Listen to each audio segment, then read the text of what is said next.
Can I just begin? Can you tell me which country you reside in? I reside in France and I'm French, but I was raised in England. Okay, which part of France is that, by the way? Oh, sorry, I'm in Bordeaux. I'm just south of Bordeaux at the moment in Salles.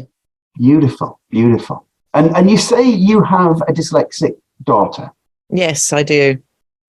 Can you tell me about dyslexia? Because in France, dyslexia is considered a medical condition, I believe. That is right. It is. Yeah. So Maud was. Well, I never understood this because Maud, when we were very little, her brother was reading and writing very young, and so she wanted to follow suit. So we were in the library. I remember this one day before she went to kindergarten. So she was just before 3, and obviously it was written big and everything, but she read this little book. And so I got really, I couldn't understand why then in CP, well, I guess when they get to the age of writing, which is the school just after kindergarten, they were having all this hoo-ha about her reading. I was like, what do you mean? And it was a big hoo-ha, and Maud just wanted to hide. And we just moved from Paris, where we used to live, to a really rural area, which was just the biggest mistake. But anyway, we were there now. We didn't realize it at the time. So to us, it was still very much roses and, but they were a very violent bunch down there. Anyway, as in rural violence. Sorry, I know I digress, but this might have, Anyway, so it impacted her in the fact that, all of a sudden attention was on her. And she did have this speciality where the first 2 trimesters, she would just fail abysmally. And then the third one, she would just fly. And I myself never really got good notes in school. So I never, that wasn't an issue for me. Mm-hmm. And so, whereas to everyone else, oh dear, look, Maud's got 1 out of 10 or 20 or whatever to me it was just, as long as Maud was happy or, whatever, seemingly happy. And, that was okay for me. I mean, it wasn't having never, flown high myself. I didn't really see the point. So how did you discover the dyslexia? Well, you see, my sister who was in England and had many friends who had kids who had, special needs and had all this in place, she said that Maud was dyslexic and so did the father. But I'd heard this all my life. And because for me, I muddled some letters around. I didn't really understand, or perhaps because I had, a brilliant teacher who helped me with my gymnastics or whatever it was. I didn't really understand that there could be, different degrees of dyslexia, So eventually it got to a point where I think she must have been about 12. Mm-hmm. The French teacher called me and she goes, right, this question that Maud asked has to be tended to. I mean, they were going to lock her up. She was really borderline mental. I can't think of the other word or another word, but she was, gay. And I'm like, we're talking about Maud, my little intelligent Maud, who was really bright and always coming up with these amazing ways of doing things. Anyway, so that's when I thought, and I was suggested that I go to the doctor and get this certificate so I can take her to a speech therapist. So I did everything that was asked of me. And when I still have trouble thinking about this, but anyway, when the speech therapist called us back in, she did actually call me in privately first. And she said, you do realize that your daughter, who was 12, I guess, let's say, sake of it, reads like an 8-year-old. And at this point, I just felt like such a bad person for having not seen all this going on, and all the trouble that Maud had gone through, and how she'd struggled, and so, and then I turned around. So I thought, well, let's just think about Maud, obviously, because we can all pity ourselves, but I did have a good cry in that room, and I'm glad she called me first. But she called me to sort of tell me off, what is this? Your daughter can't read and da-da-da. And I was like, no, I don't think so. Then I started getting my mama bear paws out and like claws coming out and like, what are you saying? And I think that's what made me quickly turn the game around. And then I said, well, what are we going to do for Maud? He said, yeah, you can tell me off all you like, but what are we going to do for Maud, who's really struggling, apparently? And then we started working with Maud, and I remember in one of her exams, for example, we get 15 minutes, right? They get 15 minutes if they're dyslexic. Oh, whoop-de-doo. Yeah. And she said, 15 minutes more torture. Yes. Yeah. She said, so in the exam, Mum, I get sent in 15 minutes early and then everyone waltzes in. So it's like, what the, or at the end, you get 15 minutes at the end when everyone waltzes out. And it's like, so it stigmatizes them because, she didn't really like to stick out like a sore thumb. So she made up for it in lots of other ways. And I just thought that, I guess I don't know. I had this laid back attitude about the school because that's what my mother had. And I really respected that. And I thought, and when one day when they said, look, you better start working, I just started working, getting all these sort of better marks, but I was still, bottom of the class, and I was just barely from a 2, I went to an 8, it was like, what to do? But so I thought the kids were, I needed them to have that. I was there if they wanted, obviously, but I wanted them to have, it's your homework, you do it. I'm not one of these, and the French are very different in that, they're like, I don't know what the English are like, I cannot say. But, they'd be like, where's your homework? What's the book? What, And I remember once they changed the syllabus and the teacher had us in. And this teacher was, really good, but he was with my son, my second son. And because he used to be an engineer, right? And he'd given all that up because he didn't like the way that things were going. And he became a teacher in this little rural village. And so he was telling all the parents how we weren't going to learn the verbs, I am, you are, blah, blah, blah. We were now going to use them in writing to help the learning. And all the parents in unison said, how am I going to learn the verbs? And I'm like, huh? Are you what? Are you doing homework? So it was very much, Wow. that. Yeah. Wow. And so that you say there's a stigma. Do you think that there is? I mean, even in maybe specifically in a rural village, do you think there might be a stigma about dyslexia? Oh, of course. Yes, definitely. Well, I guess maybe even more so because we're the little kids from Paris. Well, they were the little kids from Paris, right? They just arrived. So that was one thing. Yeah. But then anything they could label us with, they would, so pointed fingers, teachers screaming at you. And I recall then we went to Bordeaux in her, 16 to 18 A-levels. For her A-levels, she got all this rigmarole. I remember, oh God, for one exam, we had to, it was the doctor, the nurse. I mean, we were all in this room just to get these 15 minutes, for God's sakes. And I was like, what is going on? So yeah, what sort of hoops do you have to jump through to get accommodations? I don't know. I mean, there were so many, and the French are very bureaucratic. Mm-hmm.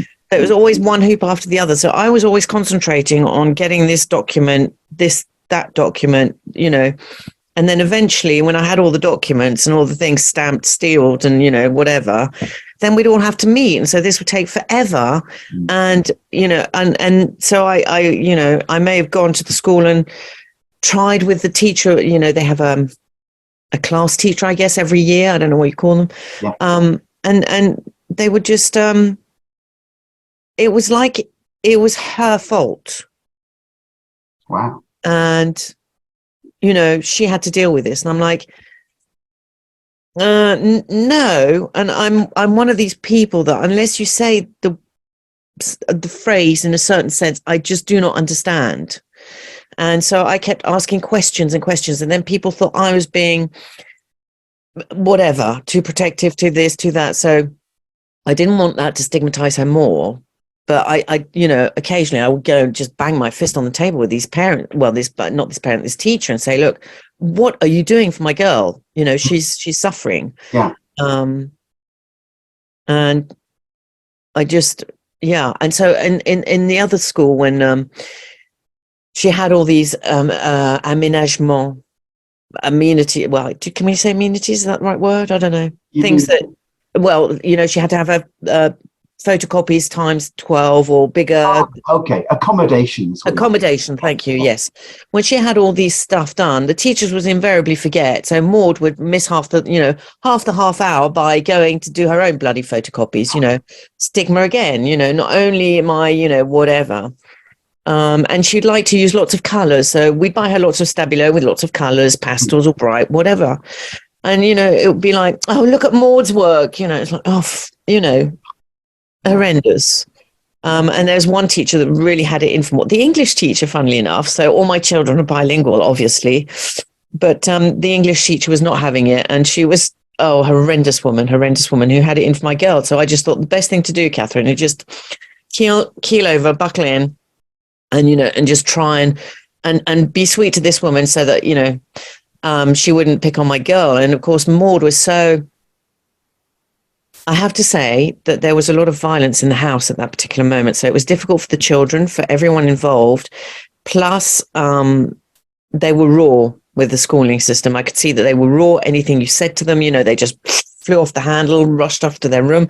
Plus they're teenagers, right? So all this is going on. And Maud knows she's not stupid. You know, you just know you're not stupid. You just have a little, you know, problem.